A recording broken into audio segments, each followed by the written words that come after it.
my shame. Who could carry that kind of weight? It was my turn till I met you. I was breathing but not alive. All my failures I tried to hide. It was my turn till I met you. You called my name and I ran out of that grave, out of the darkness into your glorious day. You called my name and I ran out of that grave, out of the darkness into your glorious day.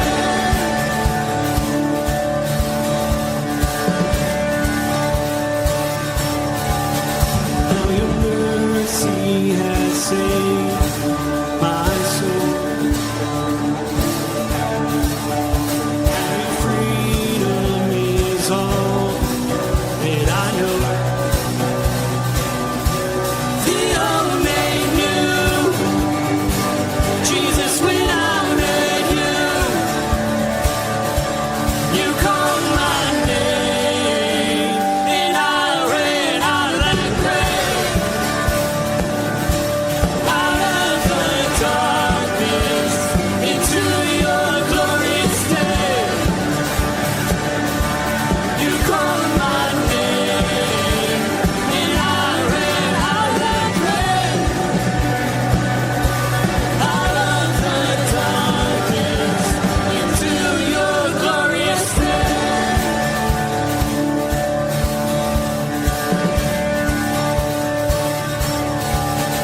Now your mercy has saved my soul. Now your freedom is all that I know. The old made new. Jesus, when I met you, you called my name and I ran out of that grave, out of the darkness into your glorious day. You called my name and I ran out of that grave, out of the darkness into your glorious day.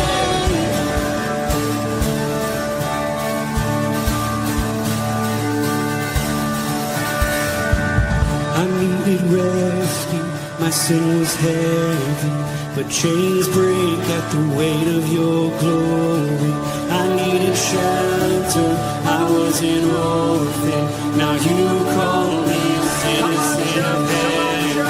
When I was broken, you were my healing, now your love is the air that I'm breathing. I have a future, my eyes are open, 'cause when you call my name, I ran out of that grave, out of the darkness into your glorious day.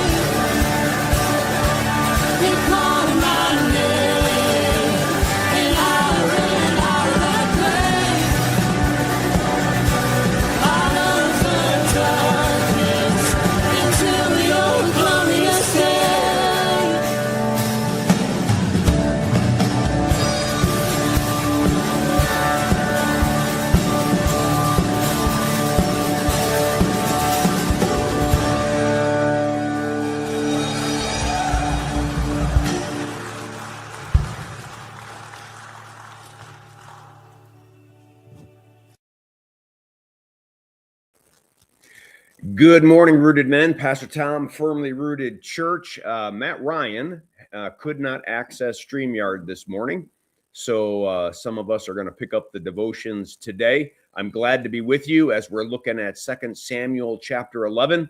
I hope that this devotional series, this little bit that we're doing here at the end of the year, is meaningful. And but let's say hi to a few people. And I know I was out there. There I am. Good morning, Rooted Men. Chuck B. Shalom, gentlemen. Oh, by the way, it was great having dinner with all of you guys yesterday. That was really good. That was fun. Brian Vlammy, good morning, men. Chris Connolly, good morning. Bert Reggiani, good morning. Ken Gooch, good morning, fellow brothers in arms. And quite a few other people are on board. All right, great to have you. All right. The reason why we're doing this 2 Samuel and sliding into Psalm 51 is because intentionally towards the end of the year, I know for me and maybe for you, but certainly I hope this year, there's some self-assessment on things you wanted to accomplish, not just in life, but spiritually even, things you wanted to deal with, things you wanted to take care of. And doing so, effectively doing so that we can get into 2026 with our steps in sync, right? Getting rid of some of the baggage that we might have to get rid of. And so we have David, who willfully decided not to go to war with his men, but stay at the palace. And we mention all the time, and we'll continue to mention, that unlike him, he doesn't ask God if that's all right. He just does it because he chooses to do it. Not like you and I have ever done anything like that, right? Because I want to. And Satan uses that opportunity of laziness and not doing what he was created to do and get gifted to do. He walks around the top of his palace roof and he looks down and sees a woman bathing, and now he's lusting after her. He finds out that she's Bathsheba. He finds out that she's married and that her husband is fighting wars for him that he should be at. And he sleeps with her anyways. And she gets pregnant.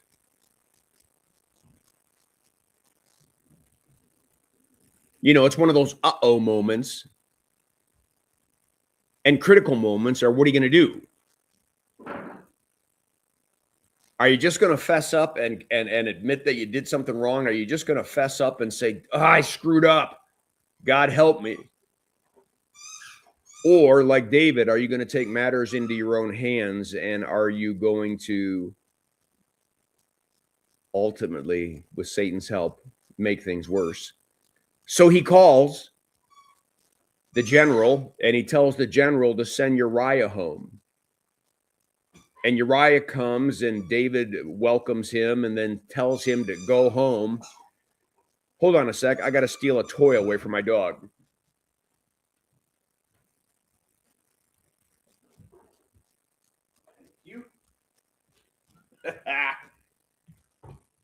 Squeaky toys. All right. There we are. So he sends Uriah home, but Uriah doesn't go home. See, it was the perfect cover, David thought. If I could get Uriah home, sleep with his wife, it's only been maybe a week, maybe 10 days. Nobody's going to know that it's not his child, that it's not Uriah's child. No one's going to know that it's David's. But Uriah doesn't go back. And here's our reading for today, just 2 verses. So let me pull myself in there. There we go. You recall verse 9 from yesterday, but Uriah slept at the door of the king's house with all the servants of his lord and did not go down to his house. When they told David Uriah did not go down to his house, David said to Uriah, have you not come from a journey? Why did you not go down to your house? right? It was the perfect plan. Except Uriah had more integrity than David.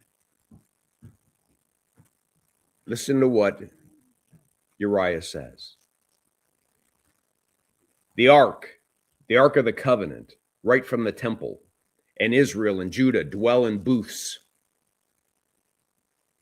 And my lord Joab and the servants of my lord are camping in the open field. Shall I then go to my house to eat and to drink and to lie with my wife?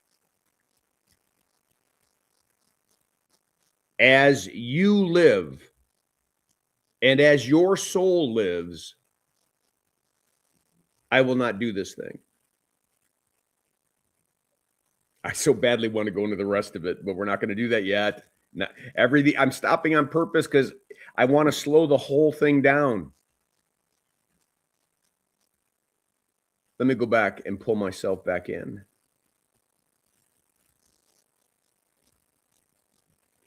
So, gentlemen,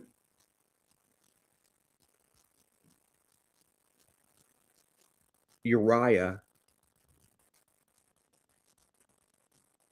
is saying, I can't, because God's ark is under a tent right now where we're doing battle.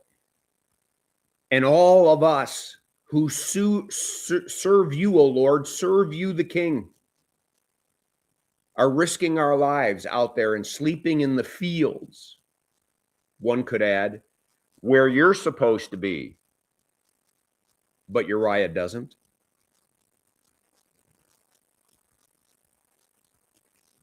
I will never do such a thing. As long as you live, as your soul lives.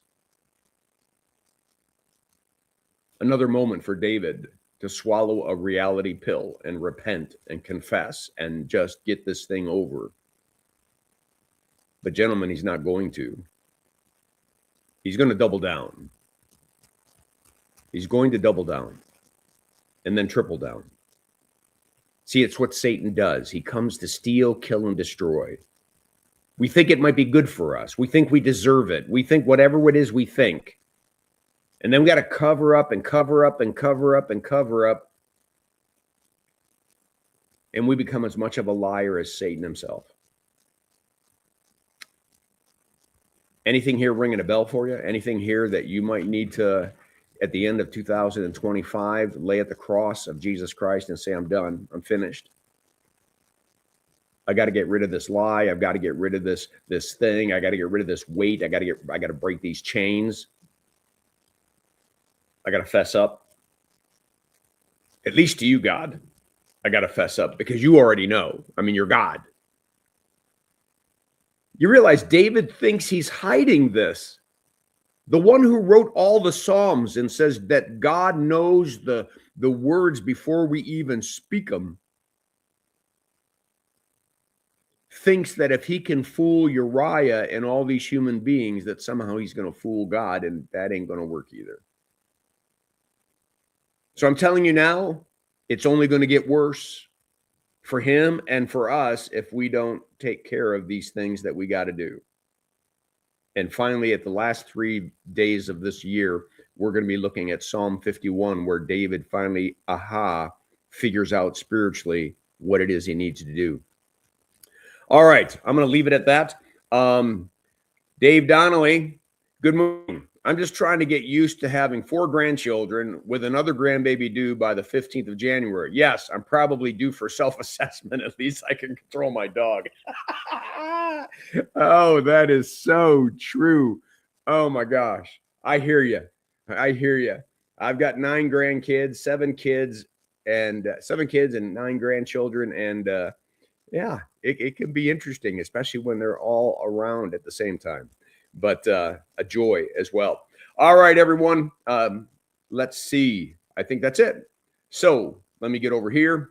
Blessings on your day. Make it a firmly rooted day, and may someone see Jesus in us today. Peace.